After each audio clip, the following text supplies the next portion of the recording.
अब पूरा दिन टीवी पे वही चले, अगला भाई इसने क्या कह दिया, इसे स्पष्टीकरण कर दो भाई, इसे सुधार लो भाई, नहीं बिगड़ी होगा मामला, तो उनका तो दूसरा मामला। आप अपना काम करो, उनकी चिंता मत करो। जब हम मजबूत हो जाएंगे अपने आप ही उनके तरह लाठी देकर बचल देंगे। दिक्कत न मानो किसी बात की भी। हमने नहीं दिया, आपने एंटी गठबंधन का और मजबूती के साथ हराया। और एक हमारे तो माननीय जी तो विशेष मुख्यमंत्री थे, आपने उनको भी हराया। आप तो बहुत बहादुर हो, आप तो बहुत बहादुर हो। आप महंगाई देख लो, रोजगार की तरफ देख लो। इस बीजेपी सरकार ने इस अपने कार्यकाल में जो काम किया है, जो नुकसान लोगों का किया है, शायद वो कभी किसी सरकार ने नहीं किया होगा। आप हमसे 6 साल पहले अपनी आय देख लो और महंगाई देख लो, और आज अपनी आय देख लो और महंगाई देख लो। आय सबकी घट गई और महंगाई आसमान छू गई। जब समाजवादी सरकार थी, सिलेंडर 450 रुपए का था, आज सिलेंडर 1100 रुपए के करीब है। गन्ने के दाम देख लो, वादा करा था कि 14 दिन में गन्ने का भुगतान करेंगे। 14 दिन का, अभी पिछले सीजन का भी भुगतान नहीं हुआ, और इस सीजन का 70% गन्ना किसानों का मिल में जा चुका। और अभी गन्ने का भाव तय करा, पर्ची पर 0 था, और 1 रुपया भी सरकार ने नहीं बढ़ाया। खाद बीज सब महंगे कर दिए। क्या गन्ने का रेट नहीं बढ़ना चाहता? केवल 2 लोग ही रह गए हैं, अंबानी और अडानी। भाई हम सब लोगों ने अपना गन्ना दिया मिल में। जीएम रविंदर सिंह ने ये बात हुई कि मैं शामली में जाके इसका मौके पर निरीक्षण करूंगा और इसे ठीक करूंगा।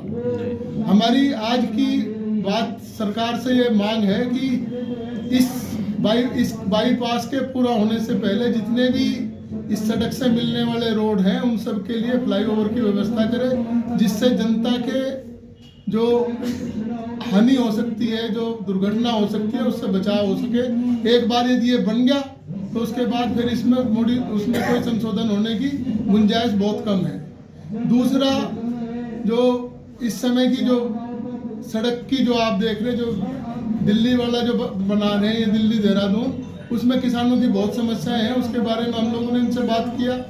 तो इस समय शामली के चारों ओर सड़क का जो निर्माण हो रहा, जो कॉलोनी बन रही, उसे एक नियमित, नियंत्रित और नियमित विकास किया जाए।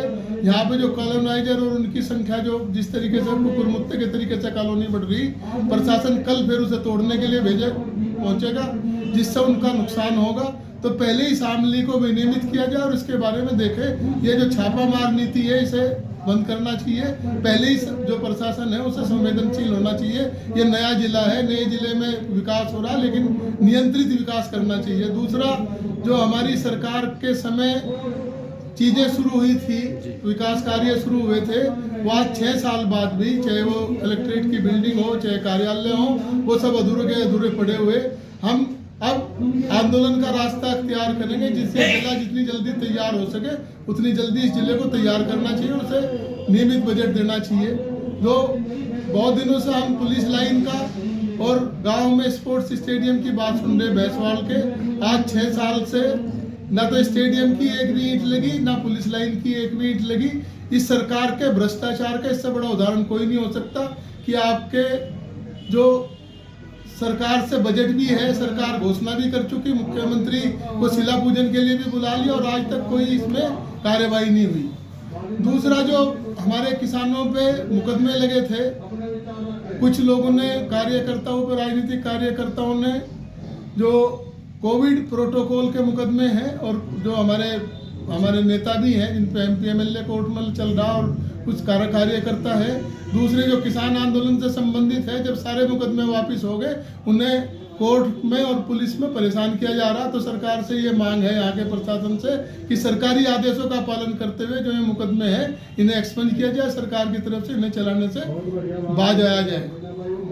दूसरा, जो सरकार ने अभी कल विपक्ष ने ये मांग की कि एक तो जो गन्ने का भुगतान है वो पूरा किया जाए। मुख्यमंत्री ने गलत बयानी की, उन्होंने कहा कि पूरे प्रदेश में 10 दिन में गन्ने का भुगतान हो रहा। इस जिले में जितना गन्ने के आंदोलन हुए उसके बारे में आज तक किसी प्रशासन ने एक भी वायदा पूरा नहीं हुआ, प्रशासन का भी और ना मंत्री का और ना मुख्यमंत्री का।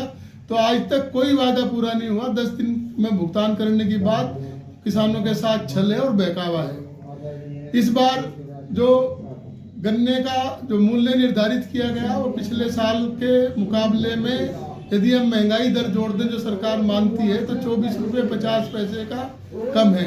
1 क्विंटल पे किसान को पिछले साल के मुकाबले में 24 रुपये 50 पैसे कम मिलेंगे।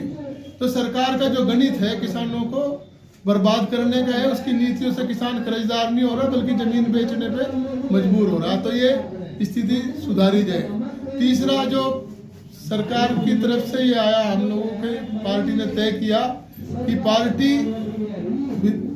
संसदीय चुनाव से पहले जातीय जनगणना कराएगी। जातीय जनगणना करने से सरकार इसलिए डरती है कि ये सरकार पिछड़ी जातियों को वोट बैंक के तरीके से इस्तेमाल कर रही। उन्हें दलितों को और पिछड़ों की स्थिति आज जितनी खराब है उतनी कभी नहीं रही। आमदनी जो उनकी है, सारे सरकार के आंकड़े कहते हैं कि उनकी आमदनी कम हुई।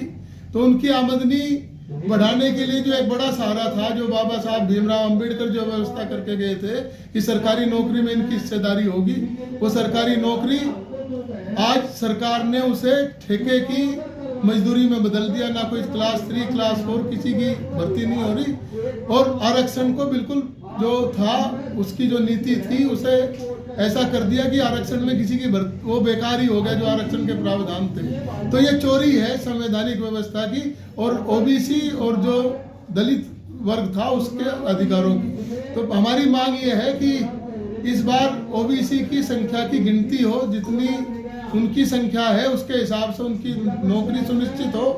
50% का जो इंदिरा साहनी का केस था उसे हटाने की शुरुआत केंद्र सरकार ने खुद ही कर दिया। 10% EWS का रिजर्वेशन हो गया, जो जिसे हम आर्थिक पिछड़ा जो वर्ग है उसमें 10% आरक्षण से उसकी सीमा पहले ही टूट चुकी।